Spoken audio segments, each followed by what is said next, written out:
Yes. All right, YouTube. You waking up? You waking up? You should wake up. Do your thing. Get awake. I just got to make sure you're awake. There you are. Yeah, you're waking up. You're waking up. You get it. You're on board. What's up, everybody? Welcome to Get Your News On with Ron, the world's first viewer-curated streaming news show. There's a lot going on today. Man, is there a lot going on today. We're going to be talking about Glenn Greenwald and Brazil's assault on press freedom over there. We're going to be talking about Tulsi Gabbard is suing Hillary Clinton. A lot going on today. An awful lot. And first of all, a little bit of quick housekeeping here. Truth to tweet. I don't know if you are watching, but if you are, thank you very, very much for the gift. That was insanely kind of you. Truth to tweet sent a wedding present to my P.O. box, which was very, very kind. And thank you very much for that. And yeah, that's really cool. Thank you so much. That was incredibly kind of you and very, very much appreciated. All right. Well, now that we got that gratitude for sending gifts out of the way, we can get to assaults on press freedom like you do, right? You know that famous meme that's been circulating all over the internet. First, they came for the journalists. Well, and then I don't know what happened after that. Nobody does. No one knows what happened after that because they came for the journalists. Well, they're going after Glenn Greenwald. So this was breaking yesterday, right around the time the stream started. And I kind of wanted it to unfold a little bit more. I wanted to wait to hear from Glenn directly. And I'm pretty sure Glenn was speaking out about it pretty much as our stream was going on. Either that or he did it right before. And, I just missed it. I mean, what can I say? Like I combed the internet the best I could before the show started. It's just me and the cat. What are you going to do? But anyway, so we're talking about it today. And here's what's been going on. And there's a lot of valuable lessons here. All right, so let's do a kind of what's going on here first. Breaking: Glenn Greenwald charged with cyber crimes in Brazil. This hit the press yesterday. American journalist and author Glenn Greenwald was charged with engaging in cyber crimes in Brazil on Tuesday after being accused of hacking the phones of prosecutors. Because keep in mind, hacking is the actual crime. Publishing is not the actual crime. So if he's publishing stuff that was hacked, well, that's not a crime. But if you hack stuff illegally, well, that's technically a crime. That's part of the reason, that is the reason why Chelsea Manning is going through what she's going through. They really want to get a confession out of Chelsea Manning where she says that Julian Assange helped her hack things. She's not saying that, probably because it isn't true, but that's what they really want her to say. They really want her to say that so they can say Julian Assange hacked stuff. But anyway, all right, so that's what they're trying to accuse Glenn Greenwald of. According to the New York Times, Greenwald was charged for his role in the spreading of cell phone messages that have embarrassed prosecutors and tarnished the image of an anti-corruption task force. Prosecutors also reportedly accused Greenwald of working with a, quote, criminal organization.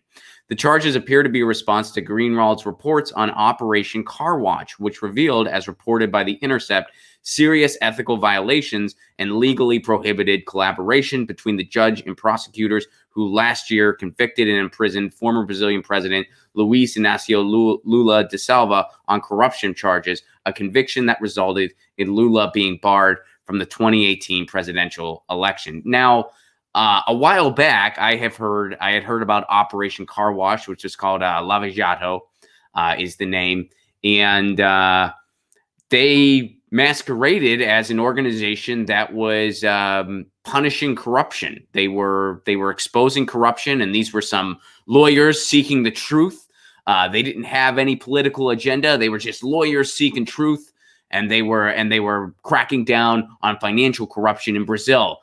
That sounds pretty cool, right? Sounds like it's too good to be true. Well, turns out it was.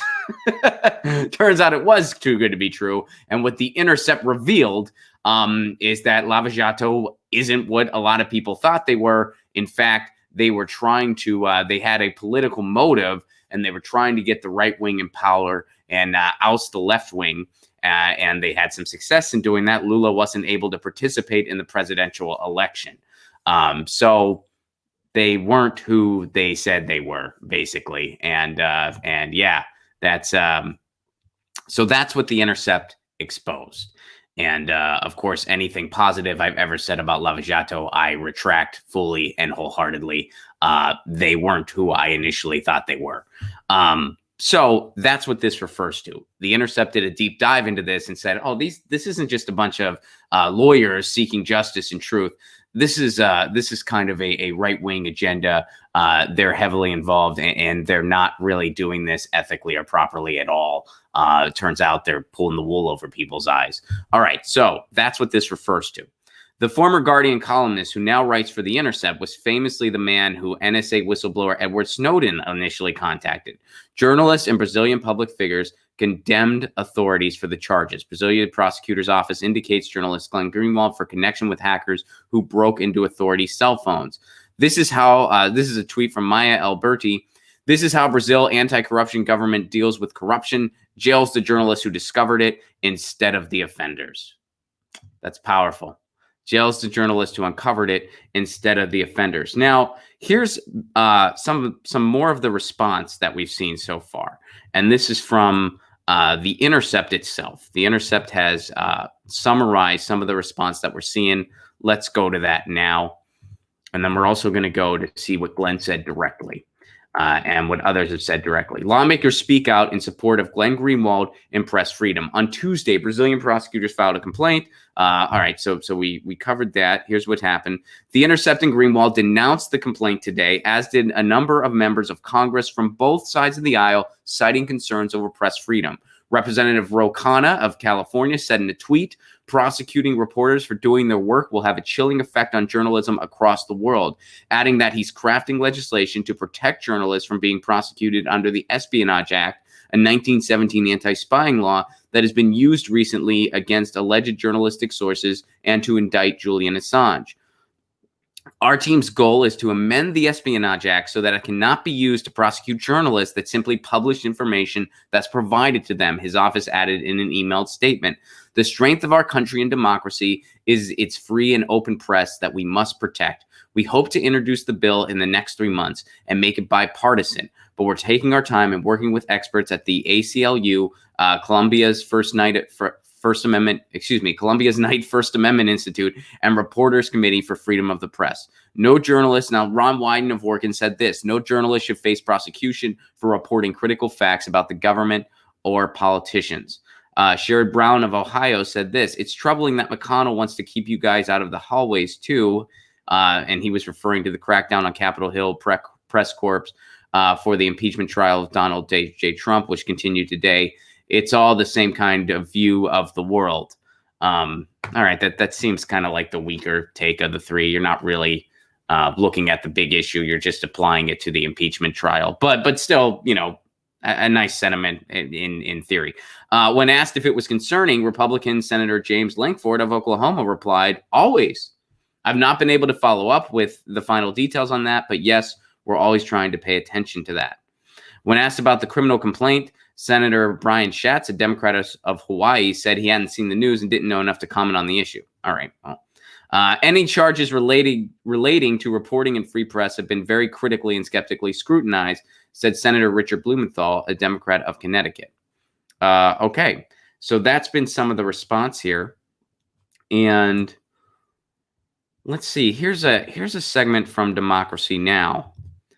That someone close to Greenwald spoke on Democracy Now! Today, and I want to listen to this. I think it's kind of valuable, and I believe this is from today's Democracy Now! Brazilian authorities have charged Glenn Greenwald for allegedly hacking government officials. Here, let's pause it. Online chats following the Intercept investigation exposing high-level government corruption. Greenwald's colleague, Andrew D. Fish, says the situation is very troubling. All right, let's see what he has to say. It's serious because this is the public ministry. This is not a joke that's happening here. The complaint is that Glenn allegedly participated in a criminal hack of telephones of senior officials in the Brazilian government and in the public ministry. That's obviously not true. He acted as a journalist. The alleged hack happened before anyone at The Intercept had any knowledge of what was happening. We had a source that came to us, an anonymous source, and presented us with very important information. And we, our team at the Intercept Brazil, which is 20-odd Brazilian journalists, along with Glenn and myself, have spent 8 months working on 95 original stories that have revealed very serious wrongdoing and abuses by then Judge Sergio Moro, who's now the Justice Minister, and the team of prosecutors that ran the Operation Car Wash anti-corruption investigation. And it's very ironic that we spent all of our these last 8 months reporting on and exposing that the public ministry was willing to bend the rules to go against the standards that they needed to follow their own political purposes and make prosecutions based on lack of evidence or faulty evidence or distorting the evidence. And in response to that, what they've done is made a criminal complaint against Glenn based on the distortion of the evidence to further their own personal and political interests. So it's very troubling, but the general response in Brazilian society has overwhelmingly been to condemn this action by the prosecutor. There's been an injunction by one of the Supreme Court ministers against any investigation into Glenn, and they claim that they didn't investigate, but they're still filing this complaint. And so when he comes back when this minister comes back from vacation, it's very likely that he signaled that he might try to challenge it or bring this down. But now it's up to a judge in Brasilia to decide whether or not he's going to accept the charges or not, in which case Glenn would become officially a defendant in this case. Well, this is all right. So that's what's going on there. And here's another person who has spoken out in support of Glenn Greenwald. I want to show this. Thank you, Senator Sanders. Bernie Sanders had this to say: the free press is never more important when it exposes wrongdoing by the powerful. That is why President Bolsonaro is threatening Glenn Greenwald for the crime, in quotes, of doing journalism. I call on Brazil to end its authoritarian attack on press freedom and the rule of law. Right on. Now, Glenn Greenwald says this: thanks as well to New York Times for this vehement denunciation of the Bolsonaro government and the stirring defense of a free press. I appreciate the New York Times emphasis that this is pure retaliation for the journalistic exposés published in 2019 by me and my Intercept colleagues. All right. So there you have it. Now, the reason I bring all this up, you see this report that the support that Glenn Greenwald is getting. Support from a lot of the communities here in the United States, from politicians on both sides of the aisle, Democrats and Republicans, from Bernie Sanders, from Ro Khanna. And this is a good thing. This is a very, very good thing. So please don't get the wrong impression and think that I'm not really happy about this. Of course I am. And I'm a big fan of Glenn Greenwald. Glenn Greenwald has exposed corruption all around the world, in the United States, in Brazil, all around the world. He has done essential work to uncovering information and news and corruption that we may not have known about otherwise. Of course, he is legendary in that field and continues to be. But one thing I can't help but notice, and I know a lot of people have noticed this too, is that in typical United States fashion, we're very good at recognizing assaults on press freedom in other parts of the world.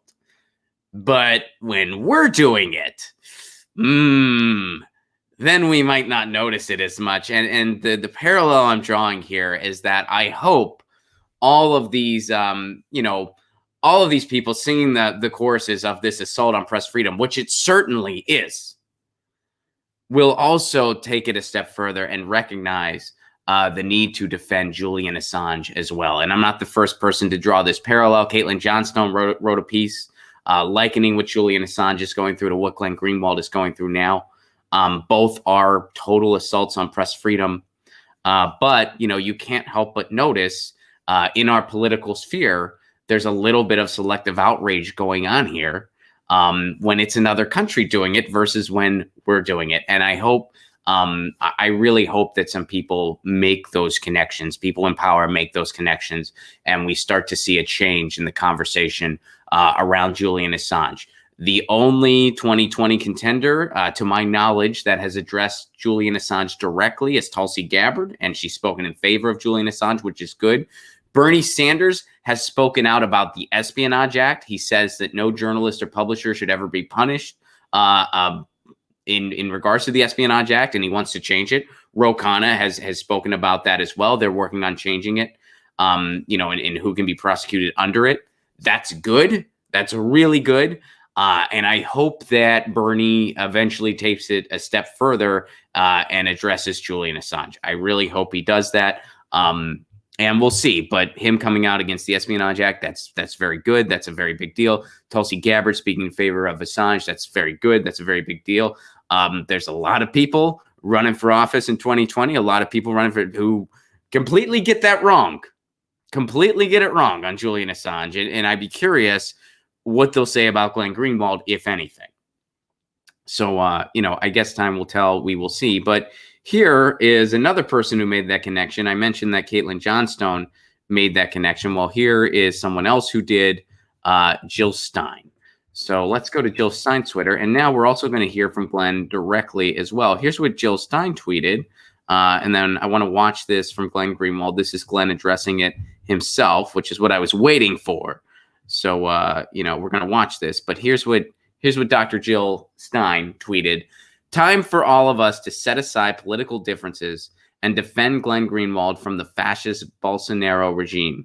The persecution of Julian Assange set the precedent for this assault on press freedom, emboldening elite criminals to target journalists who expose their corruption. Well put. And here's what Glenn himself had to say. Oh, let me make sure the volume's up. Boom. Hi, this is Glenn Greenwald with The Intercept. He's in a really cool looking place. It's a really pretty place right there. I think that's in Brazil. All right, anyway. It's Glenn Greenwald with The Intercept.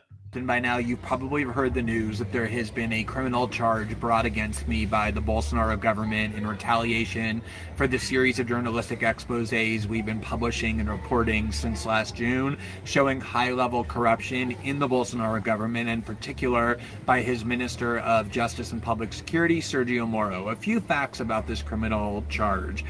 First is that, as you probably know, the Bolsonaro government, President Bolsonaro, multiple members of his government simply don't believe in a free press. They don't believe in press freedom. They don't even believe in democracy. They've repeatedly and explicitly praised the military dictatorship that ruled the country until 1985 as a superior form of government, and this is all about ushering in that level of repression. Secondly, the prosecutor who brought the charges just a couple of months ago unsuccessfully tried to bring similar charges against the head of the Brazilian Bar Association, who criticized Minister Sergio Moro, and he tried to claim that that criticism constituted a crime in Brazil, and it was rejected by the courts. He's obviously somebody abusing his prosecutorial power to punish the political enemies of the Bolsonaro government.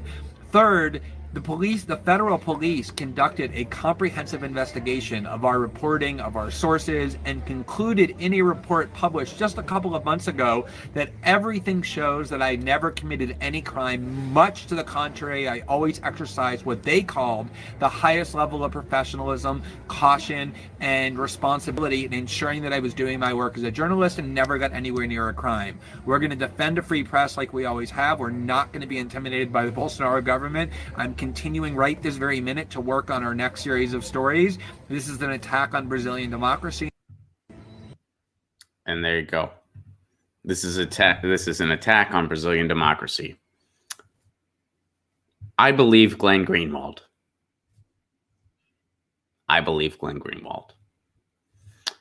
All right. So some more breaking news. And of course, we'll continue to watch this unfold. So this hit the press today. Now, Tulsi Gabbard is suing Hillary Clinton for defamation. And I'm sure y'all remember that. Let me see if I can take these dumb headphones off. I'm pretty sure there's nothing. Oh, wait, no, there might be. Oh, wait, no, there is one more audio thing. All right, never mind. All right, I'll put them back on when the time is right. Boom. All right, so Tulsi Gabbard is suing Hillary Clinton for defamation. As you guys remember, Hillary Clinton went on a podcast and basically insinuated that both Jill Stein and Tulsi Gabbard are agents of Russia. And she had no evidence of this. She's just, I mean, this is just the Russia hysteria. Wow. I mean, it's beyond a parody of itself at this point. It is the new, it is neo-McCarthyism at its finest. Anyone who disagrees with you is a Russian. Anyone who disputes you on Twitter must be a Russian bot. Black Lives Matter was infiltrated by the Russians. DAPL was infiltrated by the Russians. A Green Party candidate who thinks that they have the right to democracy and the right to have an anti-war voice as an option for president, they must be infiltrated by Russia. Oh, and at one point they were sitting at a table with Putin. At one point, Putin was at the same table as them at a conference about the environment that Jill Stein went to on her own dime. That photo has been explained many times over. By the way, you can find photos of George Bush fishing with Putin. You can find photos of Hillary Clinton with Putin. But that's neither here nor there. So anyway, I mean, do we really need to rehash this at this point? How ridiculous the Russia hysteria has become at this point. And it's not going away. It'll never go away. It'll never, ever go away. I think there's even been some grumblings on Twitter that this whole thing is Russia has something to do with this. But anyway, let's get into the lawsuit itself, because she hinted that both Tulsi Gabbard and Jill Stein are Russian assets. Well, here's what Tulsi Gabbard had to say about it. There's Hillary. All right. Representative Tulsi Gabbard of Hawaii is suing Hillary Clinton for defamation over the former Secretary of State's remarks on a podcast characterizing the Democratic presidential candidate as a Russian asset. Gabbard filed the defamation lawsuit Wednesday in the U.S. District Court for the Southern District of New York. Gabbard's lawyers allege that Clinton's comments have smeared Gabbard's political and personal reputation. Tulsi Gabbard is a loyal American civil servant who has also dedicated her life to protecting the safety of all Americans. That's from Gabbard's lawyer, Brian Doon. Representative Gabbard's presidential campaign continues to gain momentum, but she has seen her political and personal reputation smeared and her candidacy intentionally damaged by Clinton's malicious and false remarks. Gabbard's campaign referred all questions to the lawyer. In response to the lawsuit, Clinton spokesman Nick Merrill said that's ridiculous. Now, here's an important piece here. Look, I would love nothing more than to see Hillary Clinton have to cut Tulsi Gabbard a fat check. I mean, come on. Who wouldn't? Well, I guess Hillary Clinton fans wouldn't, but, not a Hillary Clinton fan. But here's the thing, if we're just being real here. In a podcast released in October, Clinton said she thought Republicans were grooming a Democratic presidential candidate for a third-party bid. She also described the candidate as a favorite of the Russians. Clinton did not name the candidate, but it was clear she was speaking about Gabbard. Now, it was clear she was speaking about Gabbard. No one had any disputes about that. And Tulsi Gabbard responded. But here's the thing. Clinton did not name the candidate. Now, for a defamation lawsuit, you have to prove at the very least, in every case, you have to prove at the very least gross negligence, that this person was negligent and they repeated very faulty information that hurt somebody else. So negligence is pretty, all right. So first of all, the third party bid, Tulsi Gabbard has said repeatedly she was not going to run third party. She has a simple Google search can find that. She has said repeatedly she's not going to run third party. So that's absolutely ridiculous. The whole favorite of the Russians are helping her. There's absolutely no evidence of that whatsoever. There's no evidence of that whatsoever. Were there Russian bots that were posting stuff related to the 2016 election? Yeah, there were. Some of it wasn't even posted until after the election. Most of it had no political theme whatsoever. It was just kind of all over the place. And it was by this troll farm agency out in Russia that was just trying to spam people to get marketing information. There was no theme. Some of it was pro-Trump. Some of it wasn't. Some of it was a meme of Jesus saying he can help you stop masturbating. A lot of it was in broken English. Some of it was seen by less than 300 people. It's comically ridiculous.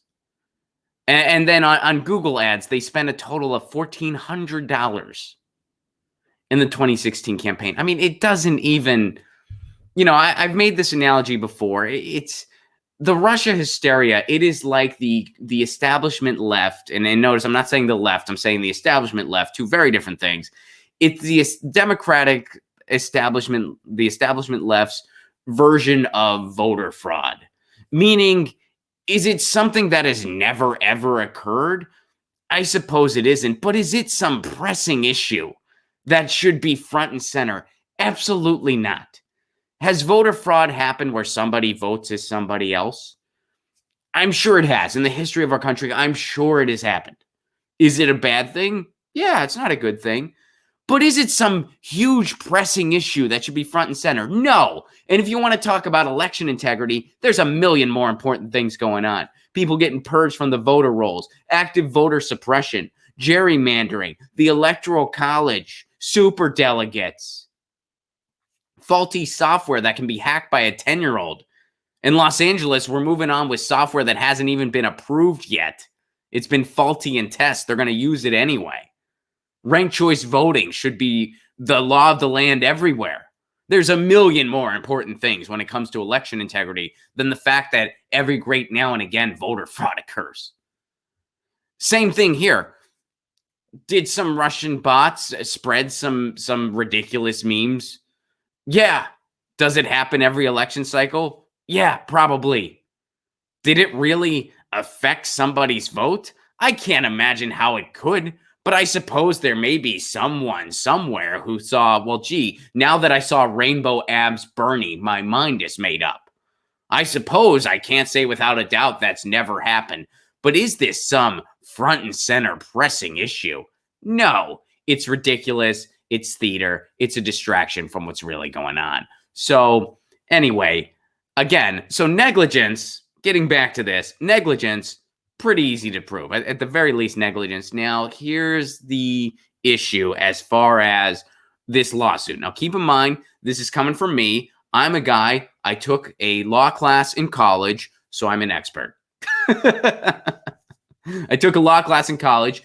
It's not important how long ago it was. I took a law class, and the law class was copyright law, which has nothing to do with this. But I'm a bit of a hobbyist when it comes to looking into stuff in regards to the law. Again, underline hobbyist, not an expert, nowhere close. I was having a conversation with my cousin once who is an attorney, and I told him, I'm like, man, I kind of like this stuff a little bit. Maybe I should have been a lawyer. And he was like, Ron, you'd be one of those lawyers that would you'd be in debt for the rest of your life because you would never make any money. That was what he actually said to me. Because he's like, dude, you would refuse to do anything that compromised, any type of integrity you have. So you would just be one of those people out there defending nonprofits and defending the have-nots of society. And there's just no money in that, dude. He gave it to me straight, and he was probably right. But we'll never know because it's not going to happen. But anyway, so here's the thing. When it is a famous person or a public figure is what they use in the legal sense, a public figure, which of course Tulsi Gabbard is. She is a public figure. When it is a public figure, you also need to prove malicious intent, that they deliberately wanted to hurt this person. The fact that Clinton did not name the candidate, that's going to make that difficult to prove. That's really going to make that difficult in a court of law to prove. And I know, believe me, yeah, it's very obvious she was referring to Tulsi Gabbard. Nobody disputes that, and that is true. But the fact, even still, the fact that she didn't name her, that's going to make it difficult. So we'll see what happens here, but, I think actually winning. Now, this is drawing attention to something. So there's that element of it. It is drawing attention to this. But as far as winning, it's going to be an uphill battle because, and you're going up against the Clintons. They got a buck or two. They're going to have a pretty good legal defense going. So, I'm sure they have a lot more resources than Tulsi Gabbard does. So yeah, the fact that she didn't name it, even though it is so painfully obvious that, of course, she was referring to Tulsi Gabbard, the fact that she didn't name her, yeah, it's going to be an uphill battle trying to win this thing, but we'll see what happens. So that's happening. Tulsi Gabbard suing. It's interesting. So Hillary Clinton, she, Bernie Sanders issued that apology to Joe Biden. Not a very good political move. And then Hillary Clinton said all those horrible things about Bernie Sanders, and that got front and center. When Hillary Clinton said those things about Tulsi Gabbard, when Tulsi responded to it, it actually probably helped Tulsi Gabbard and made more people aware of who Tulsi Gabbard was when she responded to it, and she called Hillary Clinton Queen of the Warmongers, which was a very good move, especially because I think it took Hillary Clinton 2 weeks before she realized that wasn't a compliment. She just saw queen and was like, yeah, I am a queen, and then didn't read on. And like, of the warmongers, wait, is that good or bad? I'm not sure. Ask the focus group. Is that good? No, people are tired of war, Hillary, and your record on war is part of the reason why people didn't want to vote for you. Oh, darn. But yeah, when Tulsi struck back, it probably helped Tulsi Gabbard. And Hillary, when she went on when she went on the attack on Bernie, which now, by the way, she's having to backtrack some of that, because even other Democrats in her circle were ticked off about it. So Hillary unintentionally has helped in a few situations. She's unintentionally helped. And now it's back on message. Bernie is back on message saying, hey, guess what, Joe? Here's your record on Social Security. He tweeted today. He's like, don't take my word for it, Joe. Take yours. And he has footage of Joe Biden calling for cuts to Social Security. It's back on message now. Thanks in part to Hillary Clinton hijacking the news sphere by smearing Bernie Sanders. Similarly, now Tulsi is getting a little more momentum here, getting some attention to her campaign. What I'm getting at, we've never seen Andy Kaufman and Hillary Clinton in the same room. Or have we? Do we know for sure? Do we know for sure that they're not one and the same? I mean, Andy Kaufman could have faked his death. It'd be the ultimate prank. And if ever there was someone, he could be. I mean, at first I was like, well, maybe he's Trump, but that'd be a little too obvious. What if he's Hillary? And I've said this and I stand by it, that there is no way, if Andy Kaufman were still alive, or if he is, he would be taking notes on Hillary Clinton. He'd be like, this is a guy who built a career around being disliked, around trying to get people to hate him and using the audience as his palette. That's what Andy Kaufman did. And Hillary Clinton, I think, is better at it than he is, unintentionally. Her job is to do the opposite. When you're a politician, you want people to like you. Every time she opens her mouth, people like her less. Joe Biden has the same problem. And all of a sudden, Hillary Clinton comes in at these times that actually hijack a conversation and then redirect it in a better direction. Do we know she's not Andy Kaufman? Now, have we seen them in the same room? I don't know. Just not trying to start a conspiracy theory. I'm just saying we don't know for sure. We don't know for sure that she is not Andy Kaufman. Stranger things have been put forth. Stranger Things, which, by the way, I enjoy that show. I'm looking forward to the next season. All right, so we'll keep an eye on this lawsuit. And there you go. So check this out. This is awesome. You guys know that if there's one candidate who's gaining a lot of momentum right now, there's one guy who really has his thumb on the pulse, who's really crushing it. It's Pete Buttigieg. He gets it. He knows. Check out this moment. Look at this. Here's Pete Buttigieg. This is beautiful. And Jordan, who I got this from, I think sums it up quite nicely. Check this out. Look at this. Look at this. Look at this. Here we go. Why is there no So can I volume? look to you to spread that sense of hope to those that you know? Come on. Wait, let's watch it again. All right, so it's silent. So can I look to you to spread that sense of hope to those that you know? Come on. Look at that crowd. First of all, look at that crowd. Look at how enthused they are. Look, I mean, I think they're sold. Look at that. There's like like over a dozen people there. He's crushing it. Let's do it one more time. Check this out. Look at this. So can I look to you to spread that sense of hope to those that you know? Come on. Come on. Jordan says that's his please clap moment. That is. And for those of you who don't remember when Jeb Bush gave a speech and he was done and they were like, is he done? What's he doing? And then he said, please clap, pleading to them to clap. Here you have the same thing. Come on, guys. You were supposed to clap there. I was done with my platitudes about nothing. I know I put you all to sleep. I know you're all probably wondering why you're here. What are you doing here? What about this guy has spoken to you? What about all of his not plans have spoken to you? What about all of his doing nothing about the military-industrial complex? About sending troops to Mexico? About the only time about his nothing planned for healthcare? His nothing planned for rising college tuition costs? His nothing planned for any of that? The only time that guy ever has said anything where I'm like, oh, this is actually, he's saying some good things here, was when he said one thing about farming.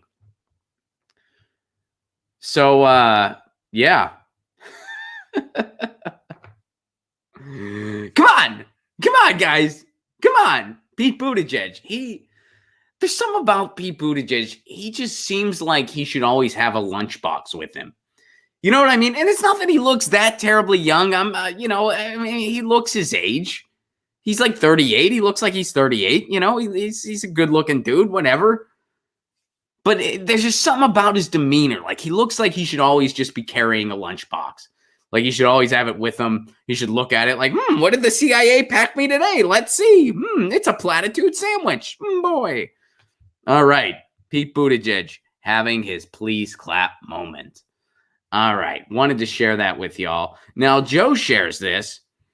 Joe thought this would be a fun way to end the show today, and I agree with him. This is going to be a fun one, y'all. Check this out. And I haven't looked at this yet. This is one of those science stories where I don't peek ahead of time. I just see the headline and I'm like, oh yeah, we gotta just look at this. Who knows what's going on here? We just got to look at this. And then I'm going to be like, wow, this is, cool, science. That's me. All right. So here we go. Don't have a science background, by the way. Took a law class in college. Never took a science class. Did not. For all my natural and mathematic requirements, I took math classes. And then I took a phonetics class, which was very boring. I thought I would like it. I didn't. It wasn't for me. And I was wondering, I was like, when will I ever use any of this? And no offense to any phoneticians. Is that how you say it? I don't even know. But no offense to any of you out there who do that. You know, I mean, to each their own. I'm sure there's things I'm into that you would find boring. You know, I mean, no offense. I just didn't get it. I got it. I did fine in the class. Like I did the work necessary to get through. But yeah, like what? I mean, I guess the one way, actually, there is one way it would help me as somebody who dabbles in the showbiz. It could help you with accents. So, that's something I can use it to work on my Russian accent. But I don't need to do that because I have Chaos Agent 11, and he's from Russia. So he covers all that for me. But anyway, so check this out. National Weather Service issues alert for falling iguanas. Right? Are you drawn in? I'm drawn in. Iguanas are falling from the sky. I'm intrigued. I hope they land safely. I don't know, though. The National Weather Service in Miami, which, by the way, Miami, we'll see you on March 14th. We're coming back to Miami. Get your tickets now, romplacone.com. Will there be falling iguanas at the show? I don't know. Let's read on. The National Weather Service in Miami issued an alert for falling iguanas as temperatures are expected to drop. As temperatures are predicted to drop into the 30s and 40s along the coast, iguanas could fall from trees as they slow down or become immobile. The reptiles react this way to falling temperatures because they are cold-blooded. This isn't something we usually forecast, but don't be surprised if you see iguanas falling from the trees as lows drop into the 30s. Okay, they may fall from trees, but they are not dead. Okay, that's cool. That's good. It'd be a bummer if they. I mean, I'm not an expert on iguanas. I don't know much about them. They're cool looking. I know that. And they're cold blooded. I knew that too, but I don't know why when the temperature's really cold, they fall from the tree. Like, are they sad? Are they like, it's cold, we're depressed? And is this a suicide attempt? I hope not. Apparently it's not, because they fall from the trees, but they're not dead, according to the article. I'm look, guys, not a scientist here, not a zoologist by any means or anywhere close. But what I do know, when the iguanas fall from the trees, they're not trying to kill themselves. They're not trying to commit suicide. That would have been my first guess. I would have been like, they're depressed. The iguanas are trying to kill themselves. No, it's not what they're doing. They can fall from the trees and they're not dead, according to the article. It's according to the Hill. So if that's wrong, Hill screwed up. All right. This isn't something we usually forecast, but don't be surprised. All right, so iguanas are native to South America, Central America, and the Caribbean, but have developed a population in South Florida through the pet trade. Interesting. Where's the rest of this freaking article? Is that it? All right, I guess that's it. All right, so what do they do after they fall from the tree? This article leaves a bit to be desired. Aren't you curious what happens next? They fall from the trees and that's it? They're just... All right. But they're not dead. They survived the fall. We know that much. They survived the fall. Iguanas surviving the fall. That'd be a great album name. Somebody make that album. Do it. All right. So iguanas might be... When it gets cold, they fall from the trees. They become immobile because it's so cold. They're not trying to kill themselves. So don't worry. The iguanas are safe. But, maybe they are a little bummed out. We don't know. They probably are. I'd be bummed out. I get bummed out when it gets that cold here in Southern California. Florida's warmer than Southern California overall. And so, I don't know. But, wishing the best to all my iguana buddies. And I hope to see some of you in Florida, but I hope to see you there safe. If you're on the ground, I hope you're safely on the ground. I'd imagine by March it won't be getting that cold. At least I certainly hope not. But I suppose time will tell. So yeah, but just know those iguanas, they're not suicidal, which is good. And that's great. Let's see here. Kathy Lloyd, thank you so much for the Super Chat contribution. That's incredibly generous of you, and I thank you very, very much for that.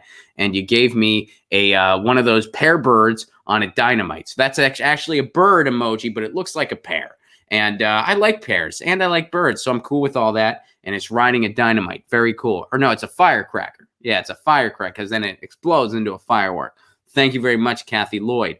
Poopy Cakes. Sorry it's not as good as Kathy's Super Chat. That's okay, Poopy Cakes. Thank you very much. Bob Sell. Thank you very much. #1 fan, and it's another pear bird. Or maybe that's just a pear. There's a little leaf on top. Maybe that's just a straight up pear. Either way, I love it, and I thank you very, very much. Let's see. I got some more Super Chats here. Let me make sure. Tom, it's doing that thing where I can't see yours, which is really annoying, but I want to find it so I can read it. So that's what I'm going to do. Where is Tom? Dove Tom, everybody. We're going to find Tom Myers' Super Chat. Let's see here. I hate it when it does that. It's so annoying. Man, why can't I see? Damn it. Tom, just write your Super Chat again in the thing, and I'll respond to it. I think I got everybody, though. If I missed anyone, I'm sorry. Sean Graham. Oh, here we go. R.I.P. to Terry Jones. Now I can't see Sean. The one at the bottom, it always hides from me. And it does this all the time. Oh, Sean. Hi, Ron. Hi, Sean. How are you? Good to see you. All right. I spotted it. Brilliant. Tom Myers. Rest in peace to Terry Jones of the Monty Python crew today. He was a very naughty boy. Thank you for mentioning that, Tom Myers. Yes, absolutely. Rest in peace to Terry Jones of the Monty Python crew. A couple of my comedian buddies have been tweeting about that. I appreciate you mentioning it. Thank you very much for that, Tom Myers. So thank you for the Super Chat. Kathy Lloyd, thank you very much. Thank you, Poopy Cakes, very much. Thank you, Bob. Thank you, Tom. Thank you, Sean Graham. Thank you, everybody. And thank you to Joe and Truth to Tweet for the articles today. And also thank you very much, Truth to Tweet, for Thank you very much, Truth to Tweet. And thank you to Free Assange for some of the Glenn Greenwald information. And thank you, Jack, for some of the Glenn Greenwald information. And thank you, Long Beach, for some of the Glenn Greenwald information. I know some of you sent some stuff that we didn't get to today. I knew I was going to spend a lot of the show today focused on Glenn Greenwald and the Tulsi Gabbard lawsuit, so I apologize that I didn't get to everything. And then I saved some short things there with Pete Buttigieg. Don't you just love that? Come on. Let's look at my CIA lunchbox. But anyway, thank you guys very much for that. If you want to support the show and the sustainability, and please do consider becoming a patron. Patreon.com/Ron Placone. For a give what you can level, you get all kinds of exclusive content. You get a patrons only stream once a week where I only respond to the patrons. You get stand-up clips not available anywhere else. You get dialogues between myself and my cat Lucy before they're illustrated. You get my album that you can just download. All kinds of fun stuff for a give what you can level, and you help me expand the show. I'm trying to do an interview series with musicians. I'm trying to do mini documentaries around municipal broadband and city-owned internet. I do need your help to get there because that's going to take a lot more resources. Patreon.com/Ron Placone. Even $1 a month goes a long way, and you get all kinds of cool stuff. All right, tour dates. I got them this Saturday, Santa Clarita, California. Don't wait. Get your tickets. What are you waiting for? Santa Clarita. We're starting right in our own backyard. Grab your tickets now. February 8th, Tucson, Arizona. February 29th, San Francisco, California. March 12th, Orlando, Florida. March 13th, Tampa, Florida. March 14th, Miami, Florida, where all the iguanas will be safe. April 9th, I'll be at Concord University. If you want to bring me to your university, ronplacone.com, drop me an email. April 10th, Pittsburgh, Pennsylvania. Can't wait to see you, Pittsburgh. April 24th, Seattle, Washington. April 25th, Portland, Oregon. May 14th, Indianapolis, Indiana. May 15th, Detroit, Michigan. May 16th, Cleveland. Hold tight. Tickets will be available really, really soon. June 19th, Louisville, Kentucky. June 20th, Nashville, Tennessee. June 21st, Atlanta, Georgia. Hold tight. Tickets will be available very, very soon. July 11th, Chicago, Illinois. July 12th, Milwaukee, Wisconsin. August 14th, Washington, D.C. August 15th, Philadelphia, Pennsylvania. All those tickets are available now.